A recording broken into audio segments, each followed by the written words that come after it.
दोस्तों, स्वागत है आपके YouTube चैनल श्री राम दूत में। सज्जनों, सनातन धर्म यह शब्द आपने अनेकों बार श्रवण किया होगा और हो सकता है कि आपने मुखर होकर बड़े उत्साह से बोला भी हो, जयकारे भी लगाए हों। लेकिन क्या आप समझते हैं कि सनातन शब्द का अर्थ क्या है? हम इसकी परिभाषा अक्सर यह कहकर देते हैं कि जो पुरातन है, सनातन है, बस सनातन हो गया। पुराना है यह तो सत्य है, लेकिन इसके साथ यह भी एक विकृत भाव आ जाएगा कि जो पुराना है अर्थात कभी नया रहा होगा, और जो कभी नया था अर्थात वह कभी बना होगा, उसकी शुरुआत हुई होगी और एक समय आने पर वह पुराना समाप्त भी हो जाएगा। तो क्या सनातन धर्म वह भी समाप्त हो जाएगा अगर हम कहें कि जो पुरातन है वह सनातन है? सज्जनों, सनातन का अर्थ पुराना नहीं है। गीता में दूसरे अध्याय के 24वें मंत्र में बड़ा स्पष्ट इसका उत्तर दिया गया है।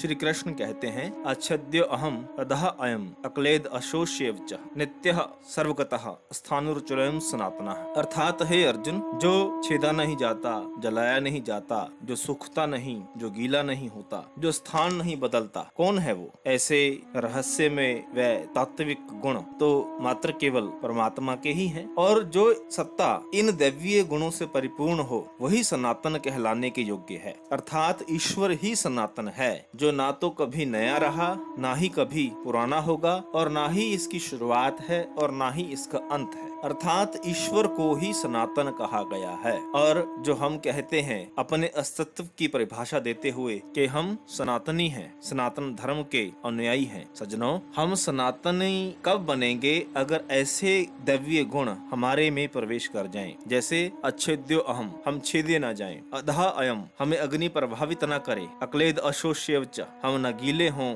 न हम सूखें, स्थानुर्चलयम्, हम स्थान न बदलें, सदा स्थिर रहें। तो क्या यह गुण हमारे में है? हम सूखते भी हैं, गीले भी होते हैं, हमें अग्नि भी प्रभावित करती है, हमें शस्त्र काटता भी। अर्थात हम सनातनी अभी नहीं हैं। तो फिर हम सनातनी कैसे बने? कबीर जी एक जगह अपने भाव उद्घाटित करते हैं, अब मन उलट सनातन हुआ, तब जानया जब जीवित मुआ। अर्थात ध्यान की उच्चतम अवस्था जिसमें हम ईश्वर से एकाकार हो जाते हैं, उसी में विलय होकर उसी का रूप हो जाते हैं, उस अवस्था को सनातन कहा गया है। और यह अवस्था कब आती है? जब हमारी दिव्य दृष्टि खुलती है, कोई संत महापुरुष हमारे दिव्य नेत्र खोलकर बाहर भटका रहे हमारे चंचल मन को हमारे घट में भीतर प्रवेश करवाते हैं और हमारी स्थित प्रज्ञ की अवस्था को हम महसूस करते हैं। उस अवस्था को कहा गया है कि आप अब सनातन हो चुके हो। अब मन उलट सनातन हुआ, मन भीतर की तरफ उलट गया, हम ईश्वर से मिल गए, उसमें एकाकार हो गए। इस अवस्था को सनातन कहा गया है। इसलिए सज्जनों, केवल बोलने से नहीं, ठीक है, जय घोष करने कहीं बुरी बात नहीं है। यह हमारी श्रद्धा को, हमारे उत्साह को, हमारी भावना को, हमारे धर्म के प्रति उबाल को दर्शाता है,